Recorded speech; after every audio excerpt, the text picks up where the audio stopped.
Luke, I'm not sure if you've stepped away or not. We're ready for a sound test when you are. Yes, I'm right here.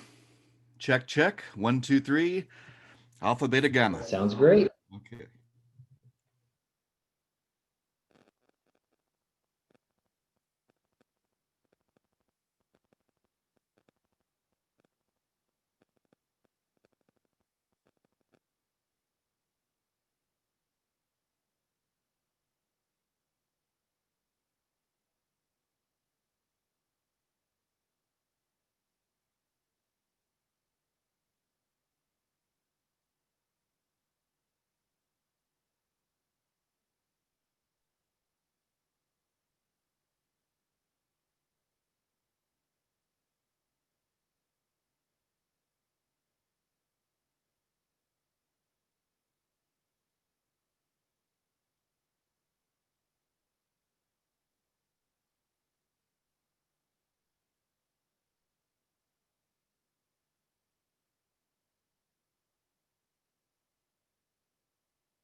Good evening. I'm Huey Mizell. We're with the Jamestown Church of Christ. We've had a series of lessons this week broadcasted, and they're on archaeology and the Bible. And Luke Chandler is from Temple Terrace, Florida. And he's a minister at the North Terrace Church of Christ near Tampa. He's been involved with archaeology for a number of years.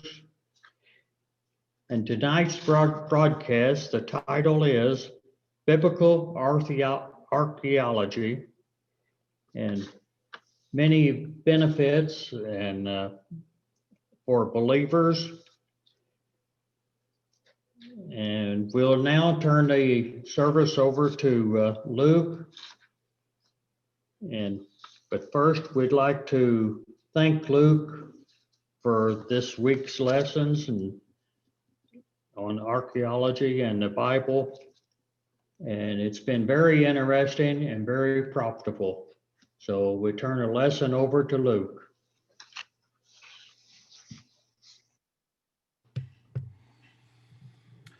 Well, good evening to everyone. First of all, let me express my thanks to the Jamestown congregation in Indiana for the privilege of doing this meeting. It was originally going to be have me going up to Indiana, and I was very sorry when COVID changed all of that. I was looking forward to getting to know the congregation there, of course, and the elders, and also just getting a break, from Florida weather for real fall weather. But I'll find another way to do that. No, it's been a great opportunity, and I enjoy talking about these things. I've been involved in them for a number of years and studied at a pretty serious level for years as well. I'm also a gospel preacher, and I focused on how to incorporate these kinds of things, archaeology and the Bible, into biblical teaching in an effective way. And I've done some things right, and I've done some things not so right along the way, trying to improve and rethink and refresh from time to time. In fact, before this series, I did a complete refresh along just trying to rethink ways to talk about it, ways to present it. And it was very beneficial for me just to go through it all again and restructure, rethink, put some new things in there I've not talked about before, and maybe rethink ways of presenting or explaining things that I have mentioned before. And so the whole process has been very nice. My family has been very gracious to me down here. I'm married. In fact, my lovely wife, Melanie, is on tonight, and she was on last night. But it's not always an easy thing because she and I have 5 children. And so our house has a lot of energy, as you might imagine. Our oldest is 15. Our youngest is 6. And so you can fill in the blanks with that. But it's a pleasure doing all this. And as I've shown, if you've tuned in earlier in the week, my 2 older kids have both gone with me separately to be involved in an excavation. And also just getting to go around the Bible lands. And everything this year was postponed till next year, thanks to COVID. But we're looking forward, hopefully, to resuming more travel and other, excavations next year or beyond. And so I would thank my family and everyone in Indiana who has helped make all this, doable. And I hope someday to be able to get to meet all of you at Jamestown and put face-to-face, replace screen to screen with face-to-face. And it's been nice getting to know Corey a little bit over text and Zoom. We might have met a long time ago when both of us were under 18. But anyway, it'd be good to reconnect as adults, and we'll figure that out at some point, I'm sure. Now to the lesson for tonight. We've talked about all sorts of things with archaeology, from different time periods and how it works, and some things in the Bible that are illuminated in certain ways. We talked last night about fake archaeology, archaeology which is not genuine or not true or not fully true, whether unintentionally so or deliberately so. Whether it's just innocence or downright fraud or anything in between, there are some ways to use archaeology which prevent faith and which weaken faith, especially in some who might be persuaded to faith if archaeology is wielded correctly. We talked about some of those things and some things to avoid. And tonight we're going to end on a very positive note: benefits of archaeology for believers. And let's start the screen share here. And we'll start with a photo there of two guys who are now, they were both in their early mid 20s in this photo. Now that's been about 6 years ago. So they're a little older now, a little wiser, but they were part of a group of Christians that went with me several years ago. And that's one of their discoveries, that juglet that was found intact, because you often find things broken over there, more often than not. So when you find something not broken, it's quite nice. You've had, I do tours, and most people who travel with me just travel around and tour, and we have explanations. We go to some additional sites that a lot of tourists don't go to, in part because we're aware of the archaeology and how it connects. And there's not always signage up, and not every tour guide over there is trained in those sites or those meanings.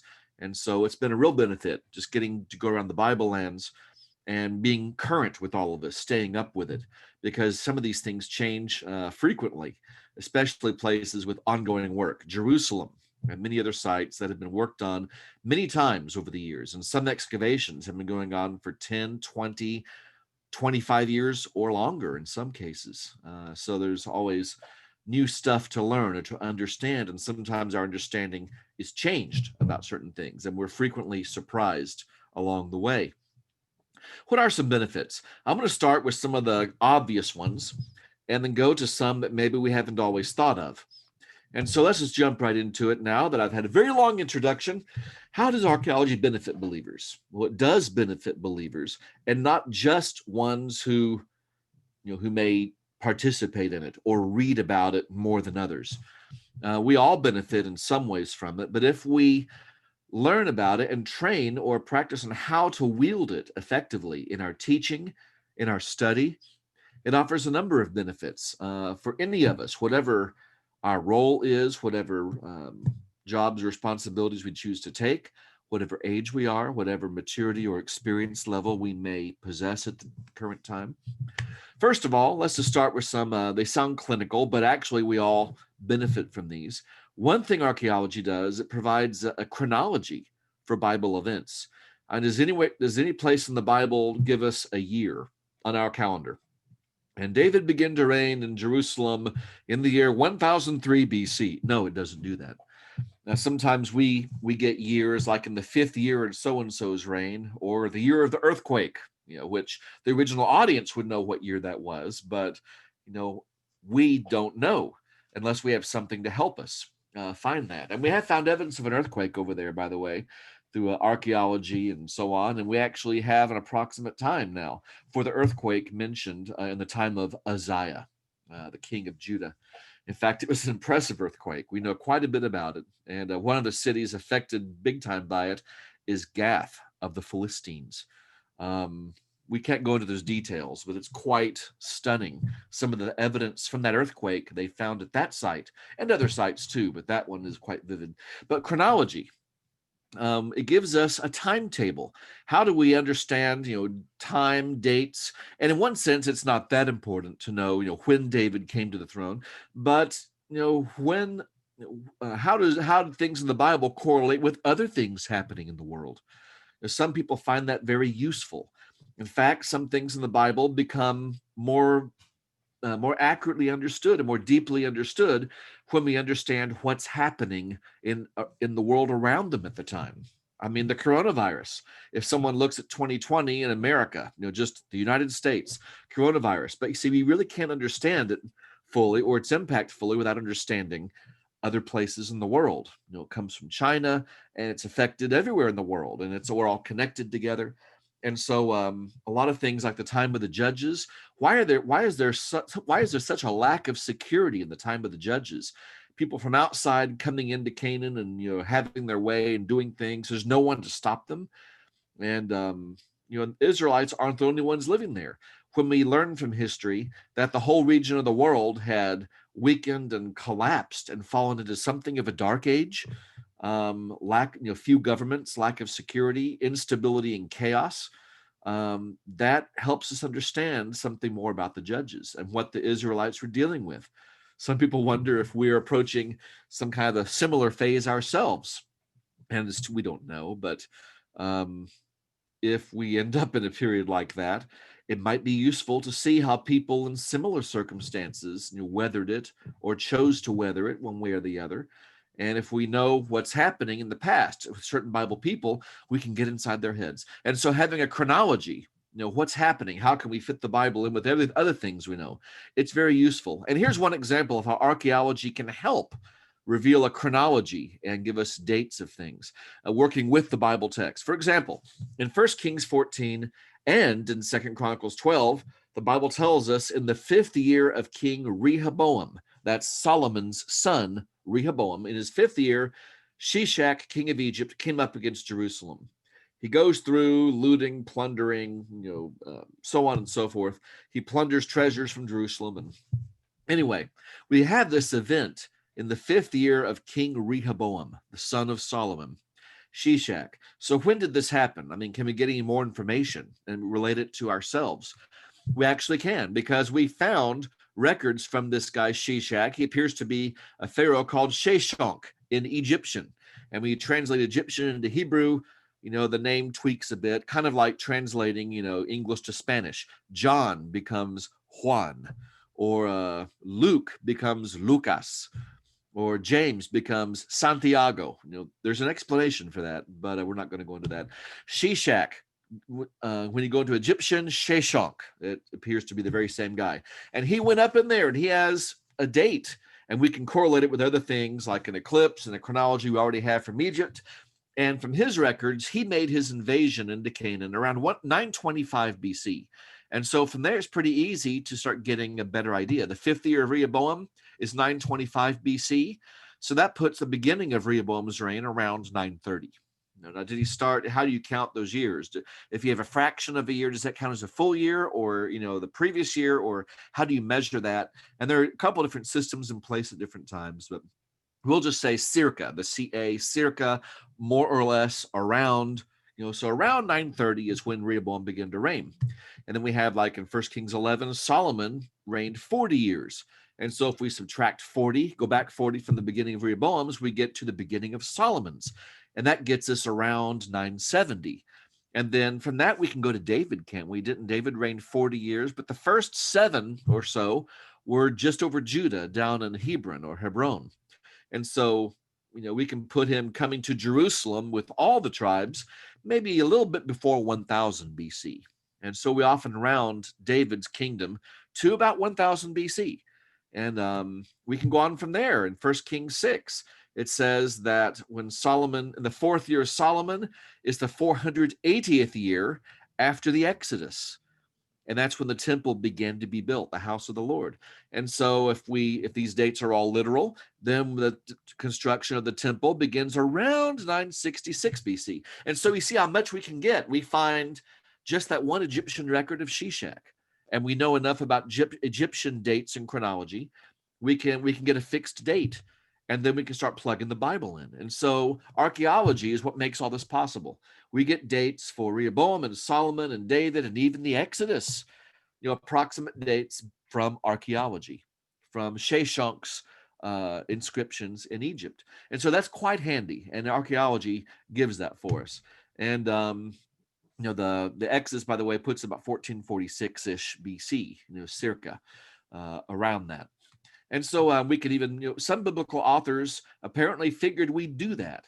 And so like Luke, a very exact historian, maybe the most exact historian in the Bible, and by several measures, he gives us clues to help give us a timestamp for example, the birth of Christ. It says in the days of Herod, king of Judea.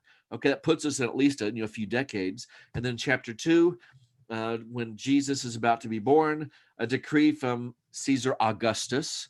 And then Quirinius was governor of Syria. He gives us these things to give us a timestamp. And so we can overlap and narrow down, and it helps us. It's not perfect. It doesn't give us an exact date, but most people from archaeology has shown us, things we found, put Jesus' birth between 2 BC and 6 BC, and some try to narrow it more, and that's fine. But it gives us an approximate idea. And so archaeology gives us a chronology, and that can be helpful in some ways. It also helps us to identify biblical sites. How do we know this was the city of Jerusalem? Well, for one, that one's easy. It's been continuously occupied for thousands of years, and no one's ever had time to forget where it was. And so we've always known it's there, because if it's destroyed, it's rebuilt shortly afterward. And so there's not much time for anyone to forget. Now, where was that city? That never happened with Jerusalem. Other cities, it did. Where was Bethel? Where was Ai? Where was, fill in the blank? And some of those become pretty easy, but archaeology helps us. For example, a city, we usually call it Gezer, but it should be pronounced Gezer, because Gezer, as I mentioned a few nights ago, that's actually an impolite word for an older person in English, and we don't want to risk being impolite. So that's a good reason to pronounce it the biblical way, the Hebrew way, Gezer. Gezer is the Hebrew word for carrot, by the way. Let's go to Carrot City, as in the vegetable. Why would we go to a city? Why would they name a city Carrot? And we don't know, but we know it was called Carrot, Gezer.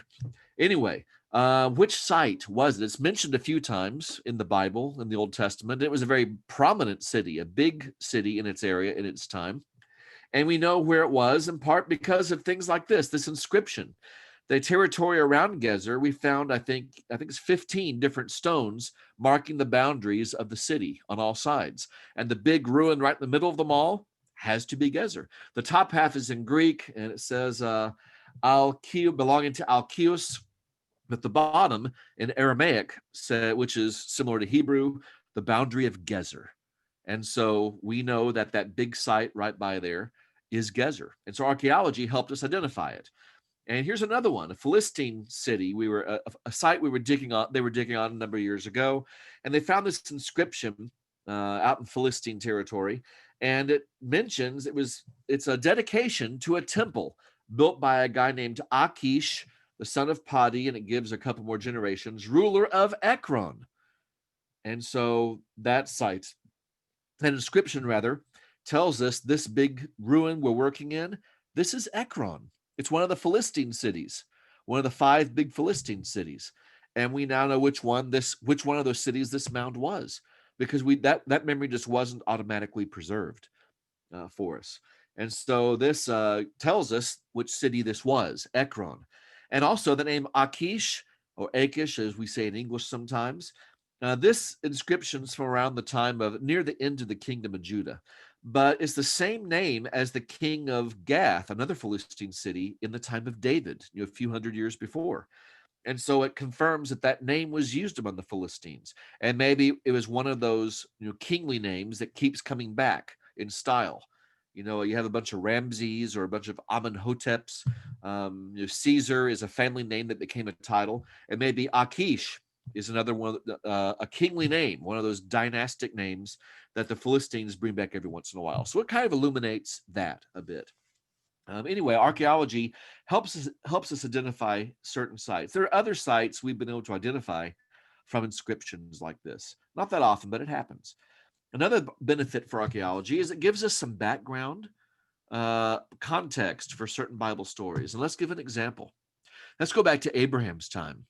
When Abraham was in Canaan and Lot's there, and they decide to divvy up their flocks because there are too many for the space they're in, and Lot goes off and chooses the better land, but some bad guys come in from outside and kidnap Lot. In fact, these bad guys are from pretty far away over in Mesopotamia. They come down, they fight against Sodom and the areas where he's living, and they take Lot captive and his family and all their stuff and go away.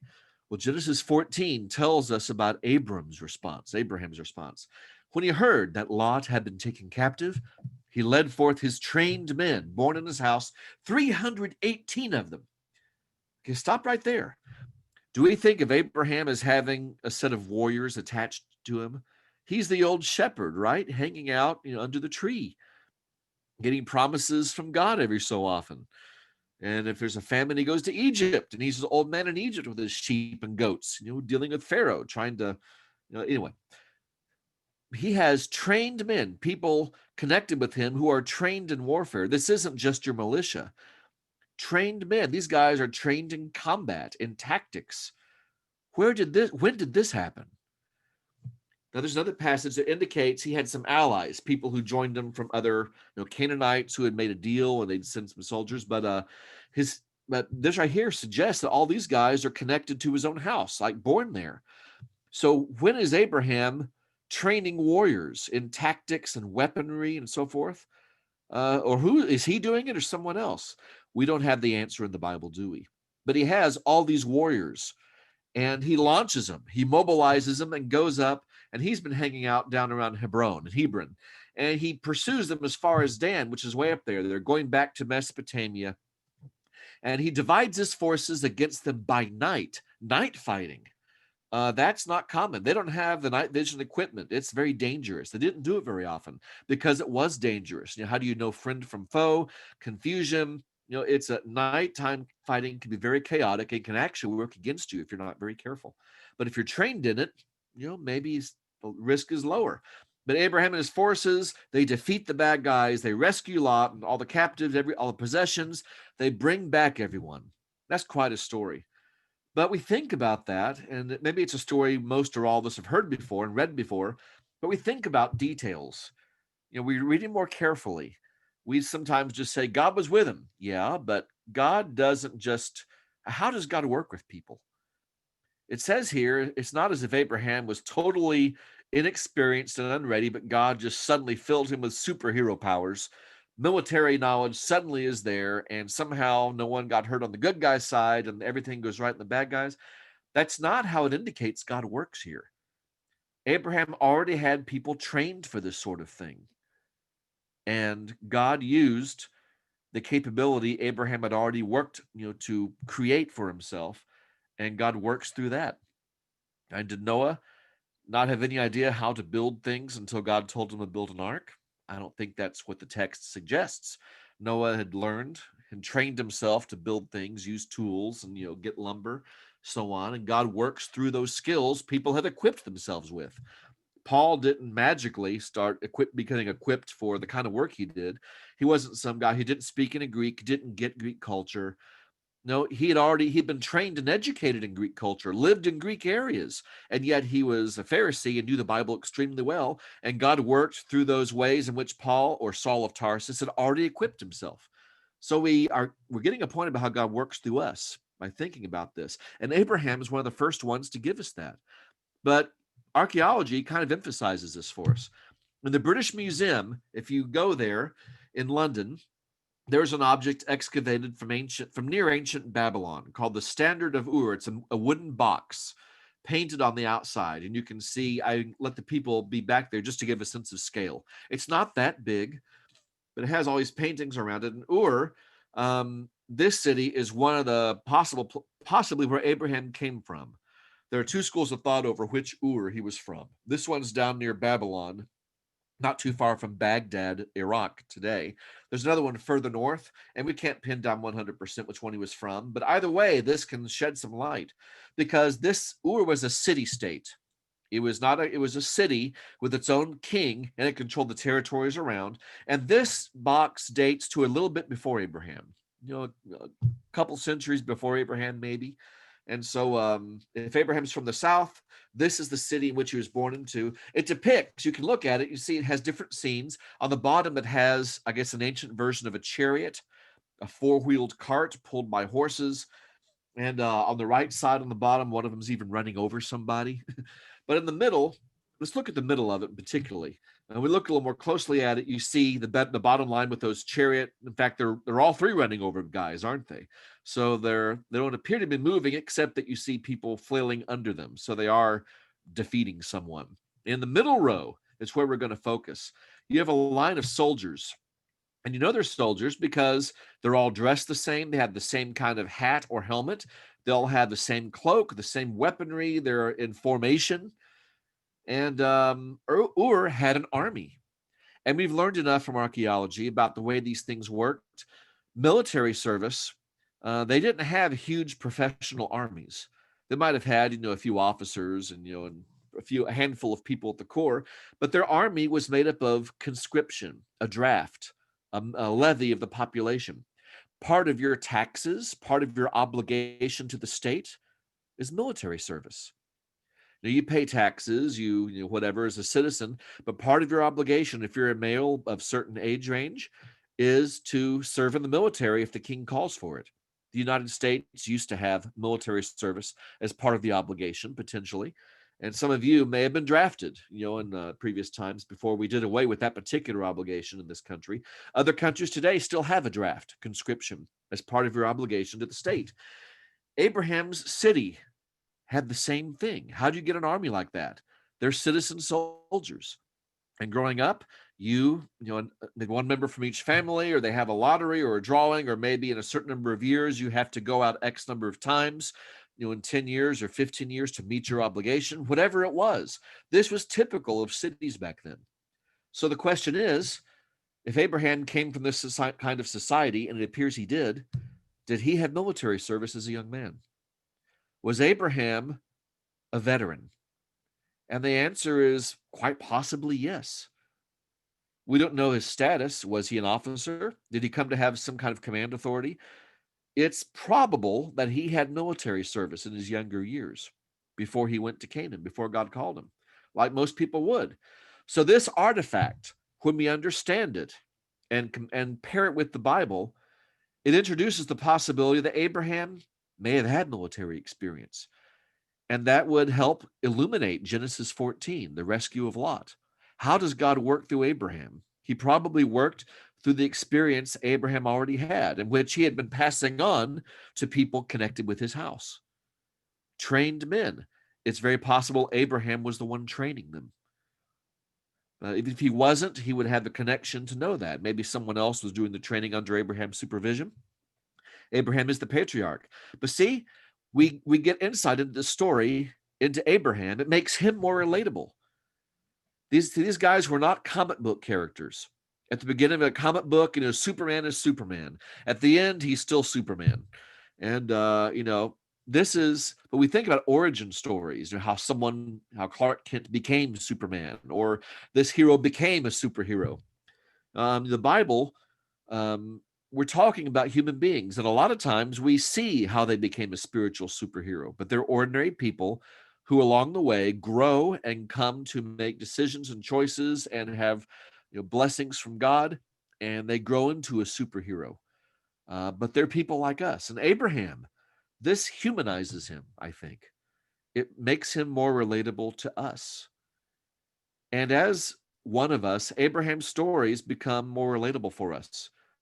Maybe his power, his influence grows over us when I understand that he really was a regular person. And he wasn't some different class of human being that I am not.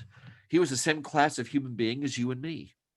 And therefore, these examples may speak more powerfully to us. See what we can be capable of if we equip ourselves wisely and righteously. What work can God do through us? And archaeology helps emphasize that point with Abraham. Here's another example. Herod Agrippa. In Acts chapter 12, the Bible says that Herod Agrippa laid violent hands on some who belonged to the church. He killed James, the brother of John, with the sword. When he sought to please the Jews, he proceeded to arrest Peter too.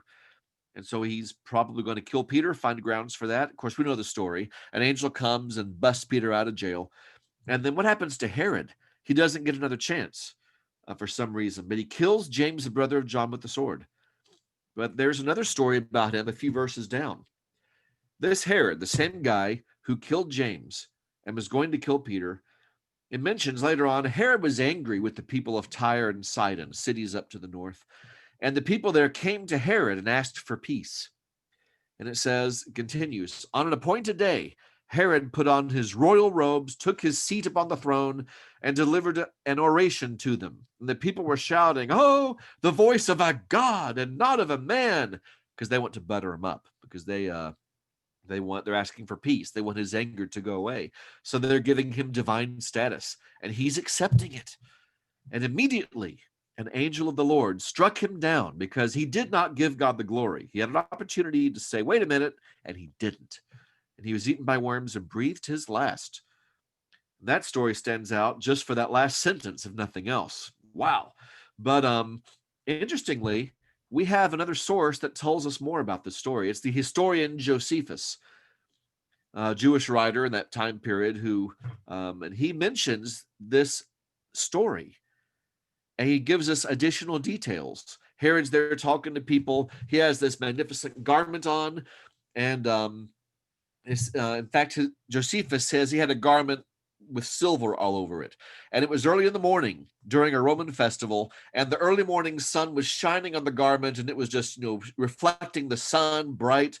And that may have inspired the people to talk about him being like a god, because he was glowing. The sun was shining off of him because of this silver outfit he was wearing. And it happened in Caesarea. And so these details, I didn't mention the silver garment here, but I should have. Anyway, I told you, so now we know.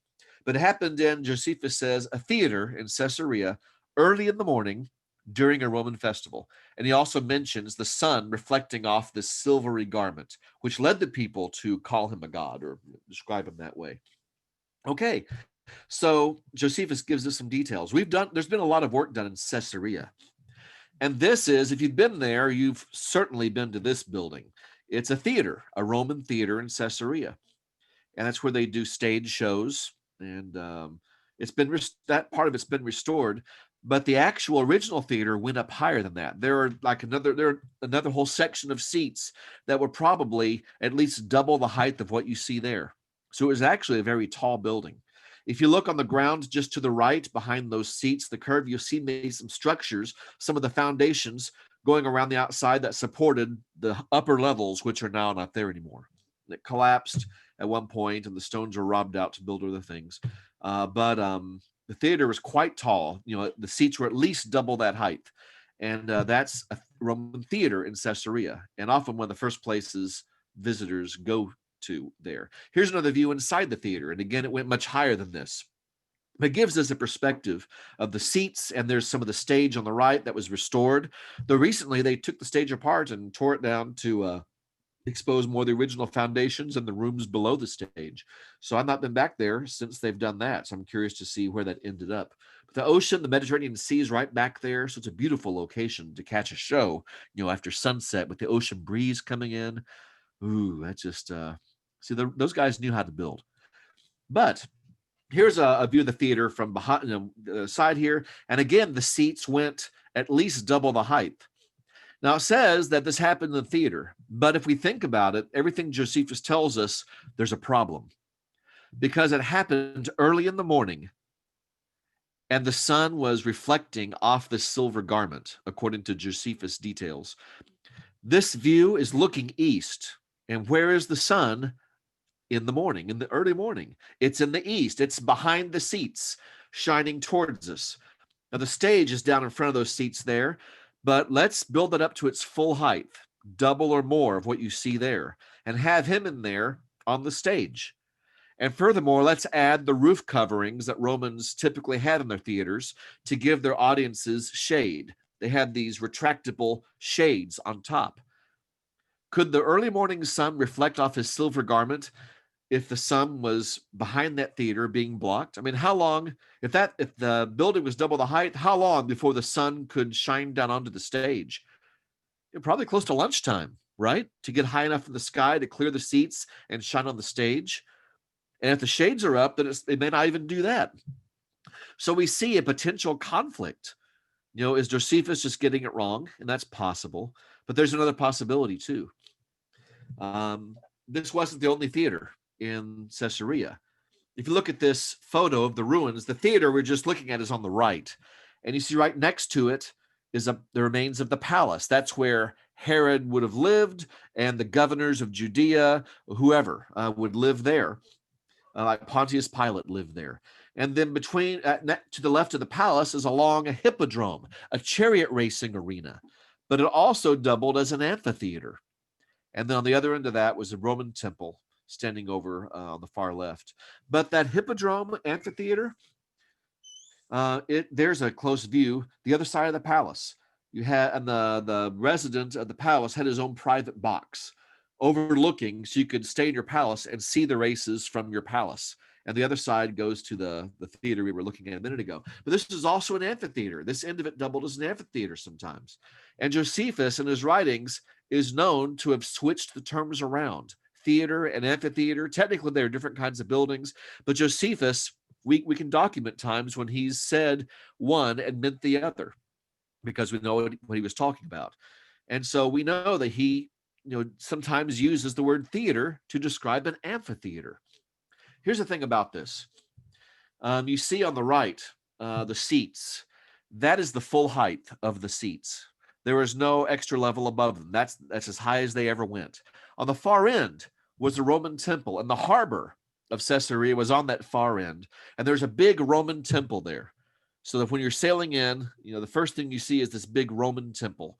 And that's your first view of Herod's territory and afterwards.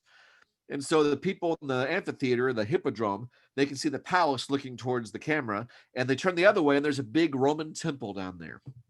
Now, here's the thing. Is this the theater that Josephus was talking about? Because the box for the ruler to stand and do the races was about where I am standing on this camera here. This photo is taken from the approximate area of where, like a leader, like a governor or a king, would sit during the races or during events in this amphitheater / hippodrome. The seats in front, this view is also looking east. So the sun's coming up behind those seats. That's as high as they went. How long would it take the sun in the morning to shine and reflect on someone's clothes? That can happen pretty early in the day, 7:30, 8 o'clock at the latest. And you're in full radiant sun. And so that detail seems to make more sense if this is the theater where Herod was stricken. And there's more to it. It's more than just knowing which theater it is, because that temple is a factor as well. You see, if this is the place where Herod was stricken, the people were proclaiming him as a god, seeing the silver light up on his outfit from the sun coming over the seats. And yet the God of Israel, in full view of all these people, with that Roman temple right down there in full view, the God of Israel intervened and struck him down and said, no, there's only one God, and you're not giving him the glory. I don't care how close you are to a Roman temple and everything it represents. Right by it, in full view of it, God is the only one who's supreme. And so this story is not simply revenge for killing James. It's a lesson. It even says, the Bible says he was stricken because he didn't give God the glory. He's right there next to a pagan temple, and people are treating him as a pagan, pagan concepts, pagan ideals. And God intervenes and reminds everyone who the God of that land and the God of the universe, in fact, is. And he is the only one to get the glory. So the story goes from being a curious incident that might double as revenge or vengeance to a moral lesson witnessed by hundreds or thousands of people about God. And that gives us a new way to understand the story. And so this was a little involved here, but with that text and the archaeology, we come to see that story perhaps more as the original people saw that story. But we wouldn't know that. I wouldn't know to consider that if it wasn't for the archaeology. Let's go on. Another thing it does is the archaeology resurrects forgotten peoples from the Bible. And there's a very famous example a lot of us may have heard, the Hittites. They're mentioned like 40 times in the Bible. But they were totally lost to history. When I mentioned earlier that civilization, that region collapsed around the time of the judges, and there were a few governments, the Hittites collapsed in all that. And in fact, they went from being a major empire to dust in just like a couple of years. It's stunning. And as we pieced it back together from records and archaeology, the Hittites were there, it seemed like as strong as it ever been. And then all these things happened together. Climate change, perhaps. The world's climate has changed on it so many times. Invasions, instability, and other things. And the Hittites disappeared. Now, their memory was preserved, and they became fugitives. And we have Hittites showing up in other places, like Uriah the Hittite in the time of David. But they're not in their land anymore. Their homeland was in central Turkey. The Hittites were totally destroyed, their empire obliterated, and eventually they totally forgotten except for mentions in the Bible.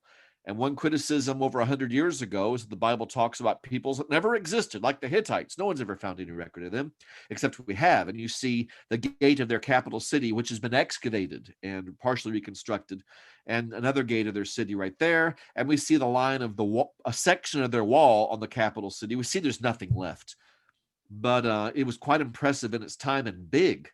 And there's a lot behind me too in this photo, behind the camera. So the Bible, archaeology has resurrected the Hittites and others as well, but this is the most famous example. Archaeology shows the Bible's accuracy in remembering those times and helps and teaches us something about those people. A fifth benefit for us is in some circumstances, the Bible, archaeology helps us translate the Bible a little bit better. We've been translating and trying to tweak and better our understanding of Hebrew and Greek, for a long time. And every so often, someone puts out a new translation, try to make it, more literal or, more reflective of what the text, take into account that we lose things in translations. How do you reflect that? And so we have all sorts of different translations of the Bible. But here's one example of how archaeology actually helped us with our translation. It's an artifact identified. It was excavated like in the late 1800s or so, but it was one of over 100,000 little clay tablets someone found over in ancient Babylon. And there are so many tablets and not many people who can read them. And so they've all just been stored in basements and museums and places. And over the decades and generations, there are a handful of people who can read these things, and they just have kind of rotated in and out. You go in there for a week or two, and you take out one of these tablets, and you look at it and translate it and publish it, and you do that, get a few more done, then you go back to your real job, and someone else may come in when they can. So it's slow going. But in 2005, someone picked up this one and recognized the name on it. It's a receipt for a guy named Nebu Sarsekim. And he donated gold to the local temple in Babylon. And this was a receipt saying, receipt of gold, Nebu Sarsekim gave it to the temple, proof of, for your taxes or whatever, right? And so this has been sitting there, but someone finally got to it after like 100 years, getting around and actually translated the thing. But Nebu Sarsekim, that's a Bible name. And in fact, it appears not to be just the same name, but the same guy, because this dates to the time of around Nebuchadnezzar. And he apparently was a rich guy because he's donating gold, and he's a high official. Look in Jeremiah 39. It mentions an incident in chapter 39, verse 3. The officials of the king of Babylon, this is Nebuchadnezzar, came and sat down at the middle gate. Nergal, Sar-Ezer, Samgar, Nebu, Sarsekim, the Rabsaris, Nergal, Sar-Ezer, the Rathmag, and all the rest of the officials of the king of Babylon. That's a list of names, isn't it? That's the New American Standard Version, which I'm sure a number of you have. And you see some names highlighted in there. We see Nebu and we see Sarsekim, but they're broken up. There's Samgar Nebu and then Sarsekim the Rabsaris. But look at the New King James Version and see what they do. We see the names again. It has Samgar Nebo again, just change the vowels a bit. Sarsekim, but it's not Sarsekim the Rabsaris. It's Sarsekim, Rabsaris. The New King James splits Sarsekim and Rabsaris into different people. And Nebo is still Samgar Nebo, another person. Both these translations do that. But why does the New King James have a different rendering of that than the New American Standard? Why is there Sarsekim the Rabsaris, and then we have Sarsekim, Rabsaris, why? Let's keep going. Look at the New International Version, and look what it does. It actually takes Nebu off of Samgar and sticks it with Sarsekim. So start those names. Nergal Sharezer of Samgar, Nebo Sarsekim, a chief officer. It gets rid of Rabsaris and translates that word into a chief officer. That's different. Look over at the Old King James Version, and it's similar to the New King James, just maybe some slightly different punctuation there. But Samgar Nebo, Sarsekim, Rabsaris, Look down at the lower left, the English Standard Version. We have Samgar Nebu, like the New American Standard did, and the New King James. Sarsekim the Rabsaris. So the English Standard Version does what the New American Standard did. It says Sarsekim is a Rabsaris. And then we have the Revised Standard Version, and it puts Nebo as Samgar, Sarsekim the Rabsaris. Okay, so, but we see some different. The question is, why are there differences at all? Why can't they translate that the very same way? And here's the reason why, because in Hebrew, the documents for that, they don't really space their words. They just run all the letters together. So we have to figure out where the divisions are. Now, Hebrew, we know it well enough. We recognize words, and we can do it. You know, when we're trained in it, we know where to break the words, just like they did back when they wrote this way. But these are Babylonian names, not Hebrew names. And so this is a little different than what we're used to. Where do you break the words? And the texts don't really give that to us, at least not in the way we want. And so we have to break it ourselves and put the commas in ourselves. And we don't always agree on how to put the commas or where to put the commas. This artifact belongs to Nebo Sarsekim. That's his name. And it appears to be the very same guy because it's the same time period. It's rich. He's a high official from what we can tell. And so it makes sense. It's likely the same guy. And if it, for some reason, isn't the same guy, this is the way the name was in that time. And so, which translation got it right? The New International Version gets it right this time. But where do you put the commas? But see, now everyone can benefit. Whenever there's a new translation or someone tweaks a translation that's already out there, this artifact helps put the comma in the right place. That doesn't change the meaning of anything, but it makes it a little more accurate. In archaeology, when we find inscriptions and find the way words are used and the way names are, it does give us more to shape our understanding of languages and names and how they might be used. And that's always a good thing. So archaeology, in some circumstances, has helped us translate things a little bit better in God's word. Another benefit, it trains us to understand more of what we read. How? Recognize this story? That's Elijah on Mount Carmel. And most or all of us have known this story for a while. There's a fire coming down. Yeah. And it happened in the time of King Ahab of Israel, the worst one to date at that point. 1 Kings 16 introduces it. Ahab, the son of Omri, reigned over Israel and Samaria 22 years. He did evil in the sight of the Lord more than all before him. And he took for his wife Jezebel. Oh, there's no one names their kid Jezebel anymore, and we know why. She is the daughter of Ethbaal or Ethbaal, the king of the Sidonians, Phoenicia up north, modern Lebanon. Jezebel wasn't an Israelite; she was a Gentile, and she brought her gods down with her. And he served Baal, worshipped him, and Ahab erected an altar for Baal in the house of Baal, which he built. He made a temple. There's no temple of God in Samaria, but there's a temple of Baal in Samaria. Ahab made an Asherah, fertility goddess. Ahab did more to provoke the Lord, the God of Israel, to anger than all the kings before him. So brings in Baal, possibly imported, with Jezebel. Her father has the word Baal in his name, doesn't he? And so, and they're making it the national religion of Israel, the northern kingdom, which is a new thing. Israel's always had trouble worshiping gods alongside the God of Israel. But now, if we read more of the text, Jezebel's killing prophets, and she's trying to squash out the God of Israel and replace him with Baal. Well, here's Baal. At least one example of him, one rendering of him. But we recognize him because whenever we find an idol or a statue or an engraving, he always has the same features.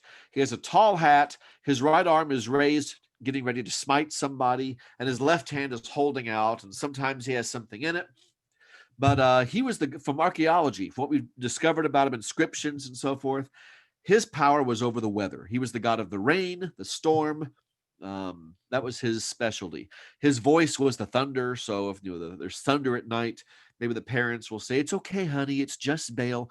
One of my oldest son has a joke he made up with thunder. He tells his younger brothers, "That's okay, guys. It's just Baal clearing his throat." And of course, they don't believe that. Don't worry. They're not being, paganized. But that's probably something what parents would tell their kids at night. It's just Baal, honey. He's speaking or he's coughing or pronouncing something. It's okay, but he's going to bring us rain later. That's Baal, and that's what people linked with him. And in his story, in his worship, every summer he would die because the Mediterranean, that area of the Mediterranean, it's typically dry, no rain during the summer months. But then about in fall and winter and early spring, that's the rainy season. You get all the rain in that time of year, and there's usually quite a bit of it. And so the explanation was that Baal dies in the summer. He's not there, but then he's resurrected, comes back to life, and he brings the rains every winter. So that's his mythology. Okay, so here's a picture of Baal on a big stone. And look, he has a sword in his elevated right hand. Look at his left hand. What's he holding there? It's not a tree branch. It's lightning. He holds the lightning in his hand because he's the god of the weather and the storm, and he's the one who sends lightning. Now, do we see where this might be going? When you want to dissuade people from Baal, how do you do that? Well, Elijah steps on the scene, and what does he say? As the Lord, the God of Israel, lives, he doesn't die. He's always living, first of all. As he lives, before whom I stand, there will be no dew or rain these years except by my word. God, the God of Israel, the only God working through me, controls the rain. He's going after Baal's power. He's going to show everyone who actually controls the rain and the storm. And we know there's 3.5 years later, no rain, drought, and Baal is, people are obviously wondering, people who are devoted to Baal, why is Baal doing this? Is it true? Maybe what Elijah says? But anyway, 3.5 years later, Elijah shows up again and says, tell Ahab, I'm going to send rain on the earth, finally. Rain's going to come. And he tells Ahab to gather 450 prophets of Baal and 400 prophets of the fertility goddess Asherah, the consort of Baal, and go to Mount Carmel. And we're all going to have a little test up there. And so they go to Mount Carmel. It's a pretty long mountain, a big range. Evidence points to this happening in the southern area. The Mount Carmel, it's closer to heaven. It's a very high place, raised up in that area. And it's also right on the border, basically, of the land of the God of Israel and the land of Baal to the north. So it's kind of like a neutral territory on the border.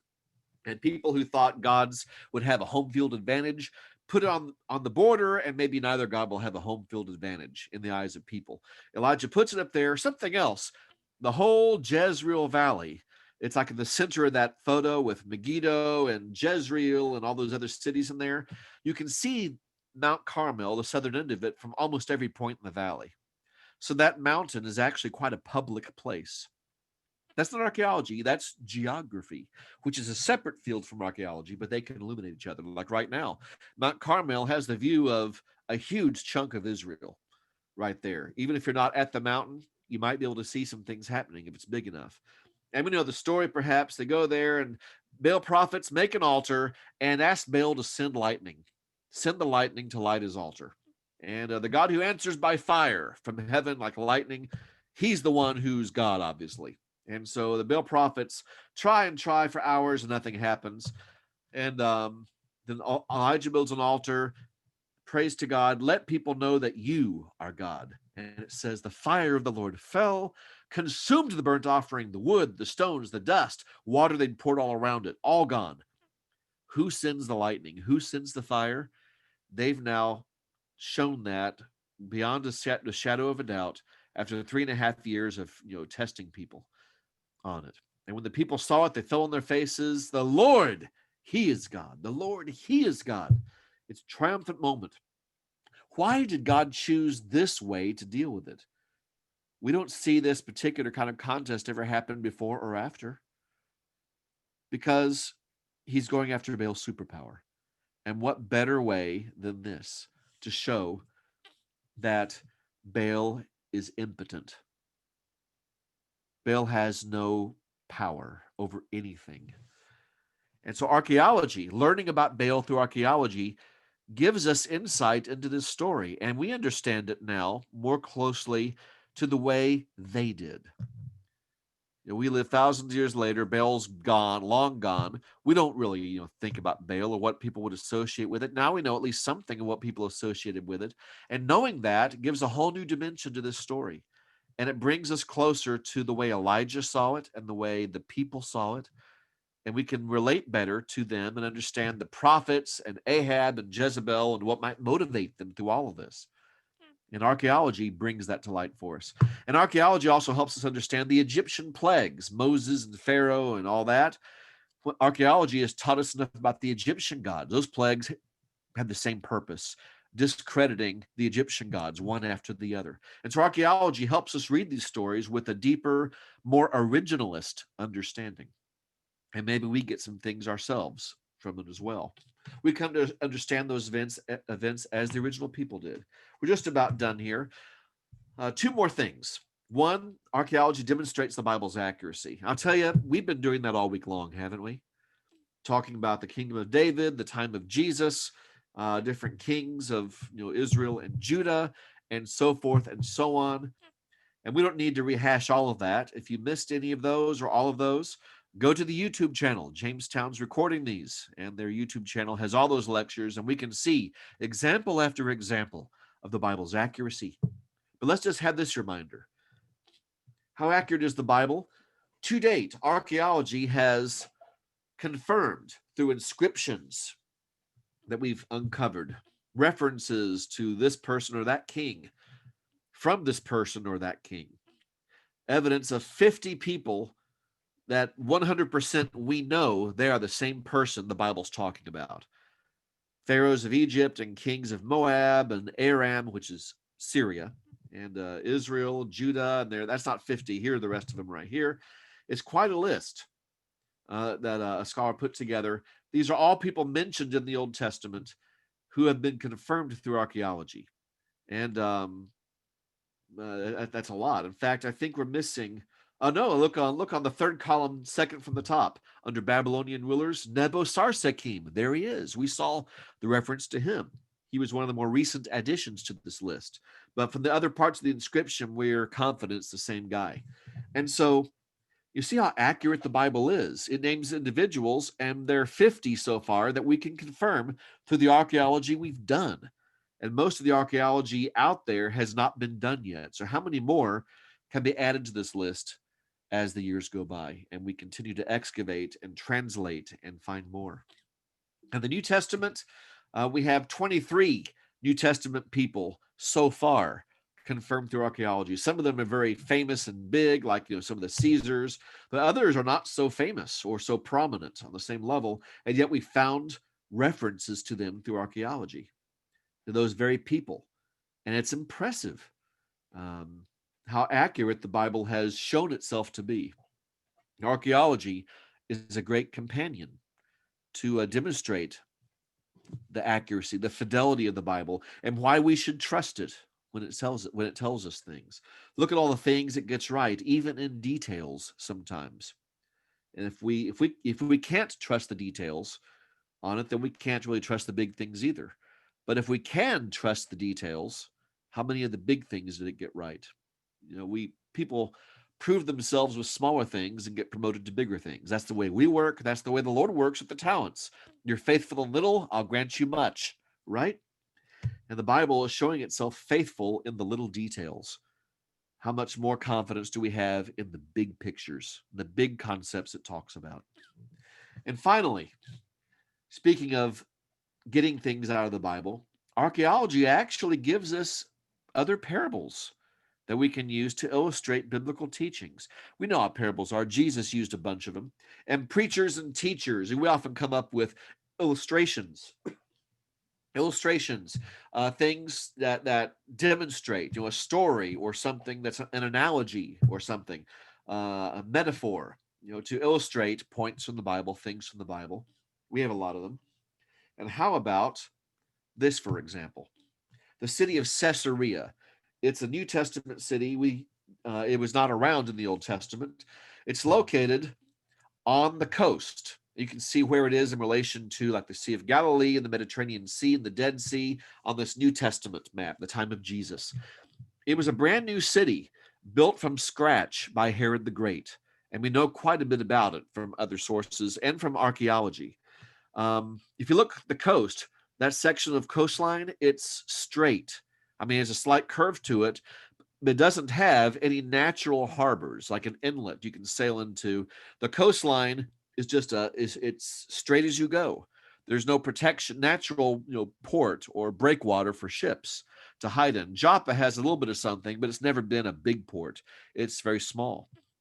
Herod the Great wanted to open up a big area in Canaan, in that area that had not really been used much. It was not really developed like some other areas of the country were. And he wanted to impress Caesar, Augustus, and Rome, and the Romans. He had become allies with them after quite an eventful history. And in fact, he was fighting against them at one point, against the guy who became Caesar. He switches sides finally, persuades Caesar to become his friend or become a friend to Caesar. And he wants to honor by building a brand new city named after Caesar. And so what does he do? There's no natural harbor. The coastline's just straight. And so it's not safe for ships because waves bash your ships around, storms come in, there's nothing to protect your ships. If you're going to have any significant harbor, you have to have a place where you can moor your ships and not have them bashed against the docks or something else every time the wind kicks up. So Herod used new Roman technology called waterproof cement. The Romans had invented waterproof cement. Herod the Great had his secret invention to create an artificial harbor and build a whole new city from scratch. And it grew to become possibly the largest port in the eastern part of the Mediterranean at that time, which is significant considering it was all artificial. And the city was so important, it became the capital of the Roman capital for the whole region there. Now, Pontius Pilate, we see him in Jerusalem. That's not where he stays. He doesn't live there. He governs from Caesarea. He goes to Jerusalem for the holidays because things sometimes happen there, and he has to be on hand to deal with, a riot or an uprising or something. And he, gets around and tours the major cities from time to time. But Caesarea was the capital. Knowing all that, here's a view of it today, an aerial view looking out from the ocean. The city's gone. It was totally destroyed eventually, but we have a lot of archaeology. And we can see this is the same area we saw like the theater and the hippodrome and the temple. The temple's still marked up there where it used to be. But now look what's marked. It's the artificial harbor. It's all underwater now. But you can see the shadows, the outlines of it very easily from the air. We can see where the entrance of it was on the left. The ships would sail in and out through that gap. But he got big, massive, I guess we'll just call them boxes. The caisson might be the better word. Big, massive boxes, filled them with waterproof cement and sunk them and built on top of them. And that breakwater that's now submerged, that used to be up above the water, a barrier around the port to stop the waves, to break the wind, to stop the wind, and to protect the ships inside. A breakwater. And it's all artificial. And it was all done by manual labor. An incredible undertaking. No one had done anything like that before. Other famous ports like Athens, or they had the land curved around and made a natural port, a natural breakwater, to protect the ships. But you see it's all underwater now, but you can still see where it used to be. That's where Paul sailed in and out a couple times. Roman armies sailed in and out of there. Roman governors like Pontius Pilate or Festus or Felix sailed in and out of there. And when they sail in the entrance, the first thing they see is that big temple over the harbor there, over the port. And of course, that's the same temple that everyone could see when God struck Herod Agrippa in Acts chapter 12. But very Roman looking. If you're coming from Rome, how's Herod doing? You go in there and you see that great temple, Rome.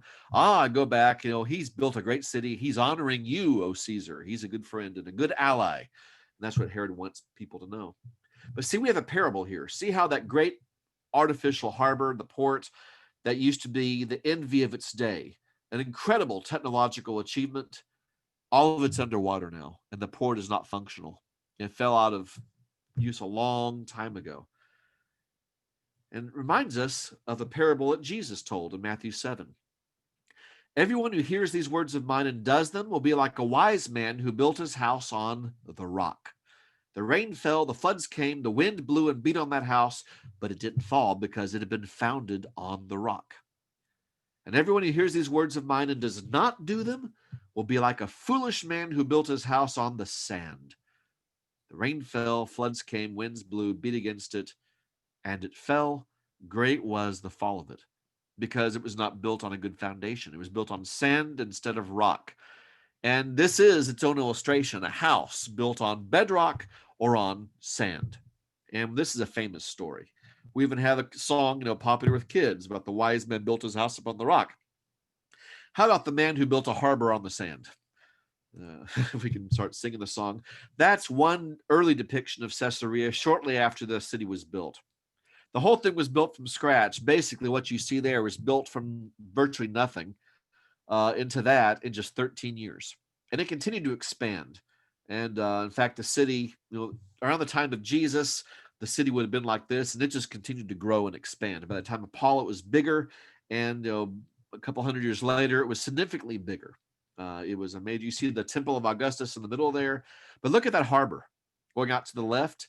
That big breakwater and the lighthouse and all those facilities, and the boats come in and park themselves, and you see the entrance over there.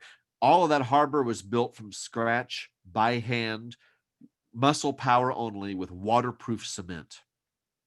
But as impressive as that is, it was built on the ocean floor, and the ocean floor is not rock, it's silt and sand. And so Herod built his harbor on the sand. And do we see what this is now? It's a great illustration. You build this incredible work, a wonder of its time just about, but you built it on the sand.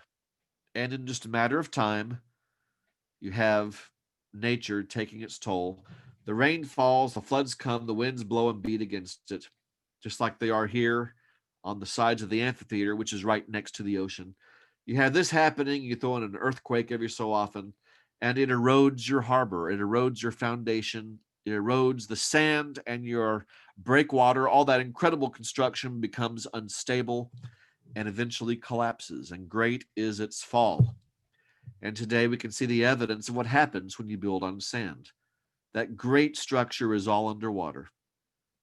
And so now we have photos. Another example of the same. Maybe we can have call it an archaeological parable that illustrates Jesus' point. And archaeology can do this in other ways. I've actually developed a number of lessons and articles on archaeology serving as a parable in different ways, from the time of David, from this and that. But we don't have time to do all that. But archaeology, when we study it, does provide a lot of examples that serve as parables of their own to illustrate Bible teachings. Well, that's the end of the lesson. And as we've done, if you have questions, you're going to have a chance in just a moment to ask them. So if you've not already thought of a question, go ahead and think of one if you have one. And Corey will come on in a second and remind how to submit the question to have it answered. And whether you send it in as a chat or something, or whether you are in a position to ask the question yourself on the microphone, both are possible. But be thinking of a question you may have. But I'll conclude with this final thought. Archaeology is a tool. I've said that all week. We've talked about, seen many examples of how it's a tool. But above everything else, archaeology is a tool that can bridge this tremendous gap of time and place. We look at the Bible, but it's talking about things that happened in a different place long ago. You and I are living thousands of years later on the other side of the globe. That's a tremendous gap of space and time. And that gap affects our understanding. That gap affects how we understand the Bible. Archaeology is a tool that can help us bridge that gap. We can see the things they saw, touch the kinds of things they touched, and it brings us closer to the way they thought and saw, and the way they saw things. Archaeology can pull us from our modern era in the 20th and 21st centuries, and it aligns our understanding more closely with the original biblical audiences.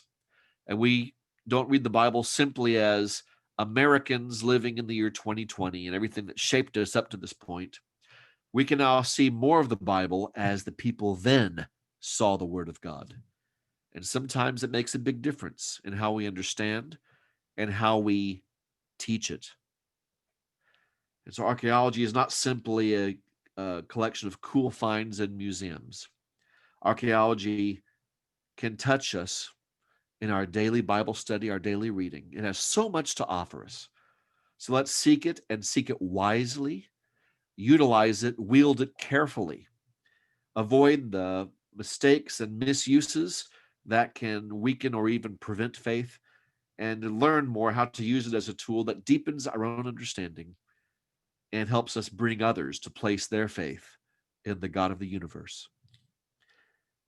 And if anything about this has touched your heart to obey the gospel or to restore your relationship with the Lord or to seek counseling or help, prayers for strength, for healing, the Jamestown elders are offering an opportunity for you to get in touch with them if they can help in any way.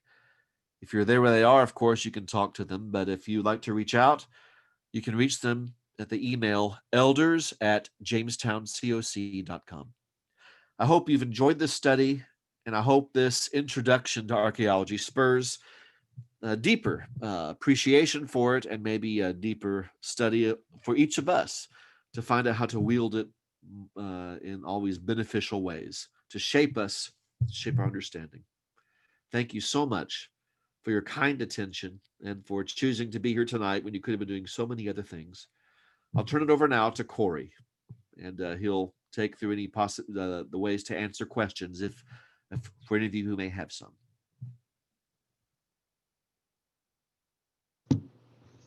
Thank you again, Luke, and what a wonderful way to summarize everything that we've learned this week in this lesson and seeing the benefits there and stating them so simply.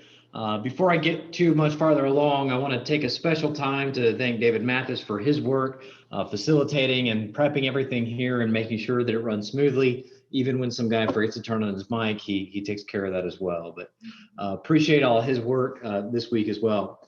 As Luke said, there are a couple ways that you can ask questions. One of those, David has chatted you out in Zoom. And so if you have Zoom open, you can use the chat feature and just chat your question in. And most of the time, that's how they have been coming in. But you also have the option to raise your hand through Zoom. So if you'll go to the participants pane, you can actually raise your hand. And at that point, I can unmute you and just let you audibly ask your question. And there may be some of you who know places and names that I can't pronounce, so I'd really appreciate it if you'd ask that yourself sometimes. But otherwise, I'll hack through it, and Luke will correct me along the way. So we'll open it up at this time. Luke, thank you again for everything that you presented. And there's some man here, Grady Prezell, which I think you might know personally. Grady, I'm going to go ahead and ask you to unmute, and feel free to ask your question. Yeah. Hey, Luke. Hey, Grady, good to hear your voice. Thanks. I was trying to remember if it was at Caesarea where an artifact was found sometime in the past that mentioned Pontius Pilate. Am I right about that? And can you elaborate if I am? You are right, Grady. It was Caesarea. They have a replica set up there, but it's the first confirmed mention of Pontius Pilate outside the Bible. We had an artifact. You can see the original in the Israel Museum. You remember that very well. Wonderful. And maybe some of the audience have been there to see that. I'm sure many of us have at least seen photos of it. Interestingly, that stone was discovered upside down, inscription side down, being used in someone's house. In archaeology, someone had apparently been trying to build a house and saw these old stones. I'll just use some of those. They're already cut and shaped. And they turned, I don't know what this writing is, but it makes a great floor stone. So just turned it over and the other side, and someone discovered it and looked up and saw the inscription. Whoa! And so that discovery even has a story associated with it. That's amazing. See another comment here. Bob's got his hand raised. I'm going to unmute for Bob Staten. And Bob, go ahead and ask your question whenever you're able. Yeah, Luke, I appreciate this week. It's been wonderful. I really enjoyed it. We've got your contact information, but I was wondering if there's other websites or publications that you would recommend for people that have an interest in this type of study to further our own personal studies. Okay. I've mentioned the website of my my blog, which is mostly archaeology and things related to it. LukeChandler.wordpress.com. I don't have that up here tonight for some reason, but some other places you can go. as far as publications, there's one that a couple of you may be familiar with, Truth Magazine. I'm one of 4 people in a rotating series on archaeology. Not all the articles are on archaeology. Some are actually on geography or something, but the articles are usually they offer insights, and I try to keep it to archaeology every single time myself. One of the other authors, Trent and Rebecca Dutton, they're a married couple actually. They're archaeologists as well, and they're in that rotation. So some of those articles they're short, but they might be of some benefit.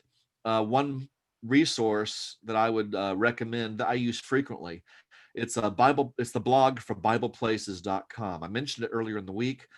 BiblePlaces.com has Bible photos, and they're wonderful. They're researched. Blog.BiblePlaces.com. It's maintained by people who are very conservative with Scripture, who have training in archaeology and things related to it, and they're cautious, careful scholars. And I found that I can trust them. We can trust them, and I'd recommend them for things archaeological. It's searchable. It's been around for a number of years, and so it's an educated, credential source that takes a very similar view of the Bible as we do. Very careful, very cautious, and a lot of wisdom to avoid some of the pitfalls that we can be subjected to sometimes.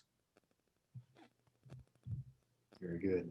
As you stated those, if you're looking at the chat, David Mathis has entered those into the chat as well, so you can find those easily afterwards. Another question here from Mark and Rita Newton. What is your favorite archaeological discovery? And maybe more importantly, why is that? I don't know if it's my favorite one anyone has made or the favorite one I have made. I can answer both maybe. I guess one of my own personal favorite ones. Someone asked me earlier in the week, and I'm trying to remember what I said now. There's several. One I did not mention was one of maybe my first year, my second year, I think. And there was a gate, the city above David and Goliath's battlefield, and there was a gate that was blocked up before Jesus was born. At least 300 years before Jesus was born, this gate, which had fallen out of use, in fact, was last used in the time of David. It had been destroyed and then left there abandoned. Someone had rebuilt the city about 700 years later and blocked the gate up. I was one of 2 guys that unblocked the gate. And then they called us to have a break, watermelon break, the best break one can have on a dig, 11 in the morning. And we walked through that gate, and it occurred to me, this gate we've just excavated and now opened up, this guy and I are the first 2 people to walk through this gate in almost 3,000 years, which was kind of a moment. As far as just anything anyone's discovered, I would say one of my favorites is the David inscription we've shown a couple of times because it's so monumental, and it addresses the founder of the Messiah's dynasty, in that sense, the David dynasty. Another place I like to go, one of my favorites. I better stop right there. I'll keep this going for a long time. It's almost like, what time of day are you asking me? What day of the week is it? Which one's my favorite? There's so many, but those are some highlights. Very cool. Well, thank you for that. And again, if you have comments or you have questions to bring in, feel free to chat those, raise your hand, or however you'd like to ask them. And Luke's been so gracious to take this Q&A session, which can be nerve-wracking, I'm sure, but handled it very gracefully, and appreciate all the comments you've been able to make during that session as well. So this is just like in my high school class. I can stand here awkwardly as you were thinking. I'll tell you another favorite discovery. It's not rare.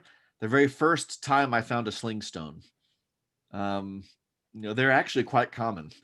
And they're about the size of a tennis ball, smooth and round and spherical, military grade ones. And, my kids have both gone and found them. My 2 older kids, I should say. But the first time you find one of those, Grady, I have a picture of him with a sling stone when he was in 2010 on a dig with me. But you see one of those, and it brings stories to life. Of course, it's cool to find a sling stone, especially above the David and Goliath battlefield, and that's just a neat moment as well, a favorite time. Had a question come in. I noticed Phil Martin was on the YouTube stream earlier. So Phil, thanks for jumping over to Zoom to ask some questions here. Phil asked, which site in Israel changed your understanding of the text the most after you saw it in person? Great question. Oh boy, what a question. That's the thing, because Phil and I are, we're partnering up for a trip to Israel next year, assuming COVID lets us do it. But oh boy, I better be thinking about this. Which one's affected my understanding of scripture the most? Of course, in the moment, my mind starts blanking out on a lot of things. Um, hmm. You know what? Let me think about that in the back while I follow up on that resource question. Maybe something will come to me in just a couple of seconds here. My wife, my lovely wife, who understands so much of this, if I keel over right now, she could probably take over for me. One resource, which is neat, is the Rose Guide to the Temple. If you're seeing it the right way here, it's been out just a few years. It's a book, but it's a great resource on the tabernacle and the temple. The Rose Guide by Rose Publishing, and you can Google it. You can find it on Amazon or places like that. And that it has a lot of great visuals. Wonderful teaching tool. If you're talking about anything with the tabernacle or the Temple Mount, and of course, all those things point to the gospel anyway. And so it's all connected. One more thing I'll mention really quickly. This is brand new. I actually have one of the first copies about archaeology itself. This isn't really biblical so much, but it overlaps. It's called if my camera's showing me backwards here, so I hope it's right side up where you are. It's called Digging Deeper by an American archaeologist named Eric Klein. He's a professor at George Washington University, and this is brand new. If you just want to understand how archaeology works, the things we talked about with fake archaeology last night and recognizing it and avoiding it, this actually could be a good tool. How should it work? And how do we avoid, the lunatics and the scam artists and, things like that? It's called Digging Deeper. It's just probably 10 or 12 bucks at the most. I think it's just started to go on sale. It fits in your back pocket. I know because I tested, and it fits in your back pocket. So it's very portable. It's written just for any of us who are interested in learning about it, whether or not we ever go on a dig. Okay. One that affected my understanding of scripture. I just had a flash of one. You know what? I think it might be, if you ask me tomorrow, I might have a different answer.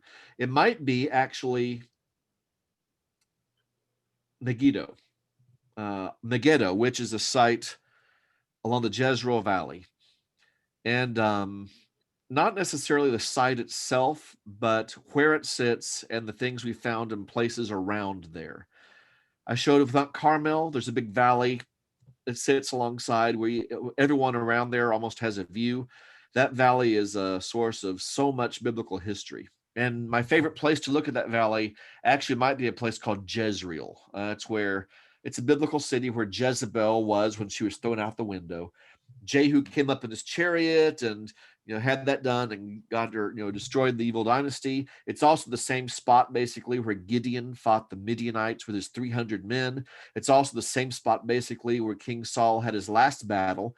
It's also right the same field back and forth where Elisha the prophet walked. There's a couple in a town across that valley from Jezreel that built him like a bed and breakfast, built a room under their house. And he would go there, spend the night, ride or whatever. He'd walk across the valley. He could to Jezreel, lecture the king or whatever, then go back at night, and catch the sunset back in his B&B. That site has been heavily excavated. Not a lot there in one sense, and there's no signage, but they found the gate, which Elijah almost certainly went through when after Mount Carmel, he ran to Jezreel. And if you know where to look, you can sit there and look at the area where the gate was. You really can't eyeball it very well. But if you studied the schematics, you know where it was, and you're looking at a site. It's also where King Jehu, this is a little grotesque, when he destroyed Ahab's family, he beheaded 70 sons of Ahab, the text says, had their heads piled up at the gate of Jezreel. And you can see that spot. That's, not the stuff, look, kids, but, and, of course, you ask me again, I'll probably think of something with Jesus next. I'll throw this one in. I'm sorry, I'm going on a long time here. That's a very open-ended question. The Mount of Beatitudes. the traditional Mount of Beatitudes. We don't know 100% that's the spot where Jesus taught, but it was right around there. It's all a very small space.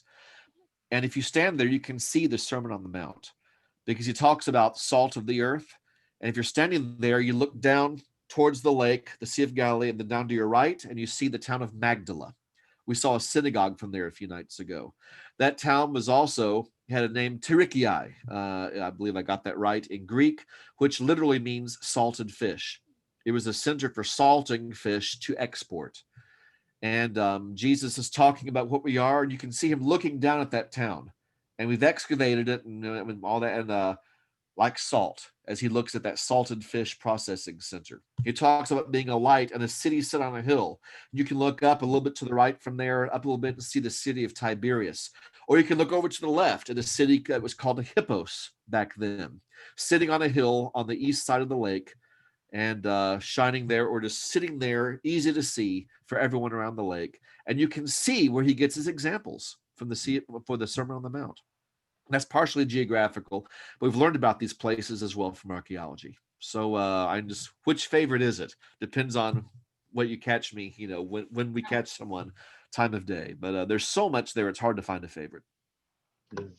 And having been over there, I concur, just being able to see how close all this was when you're out on the Sea of Galilee and just looking at these places. And, even when you would talk about him speaking to a crowd, it's just a perfect acoustic whenever you're standing and they're sitting up and you're projecting at them. So it really does bring that to light. A comment that David Mathis made, and David, appreciate this comment. He said, "I must say, I really appreciate the connection you drew tonight to Baal, and that he was the God of all those forces that are condemned there, and how the true God challenged him. I also had no idea that Mount Carmel was so visible from most of the surrounding area. Just very interesting." And Luke, just echo those comments, how you tied these things together and made them so practical for us all. Thank you for all you've done this week. And I know our time is drawing to a close. Again, if you see the chat, you'll see some of these places, an image of Gary Purcell holding that sling stone. You'll find the link in there right now. You'll also see that book that was mentioned about the Rose Guide to the Temple on Amazon for about $25, a steal, I'm sure, based on how you sold it. So thank you again, and thank you for all the comments and everything that's come in terms of questions that you've answered, Luke. With that, I'm going to turn this session over to Mark. He has some closing comments on behalf of the church here. So thank you all for attending, and in just a moment, we'll have those comments and close out in a word of prayer.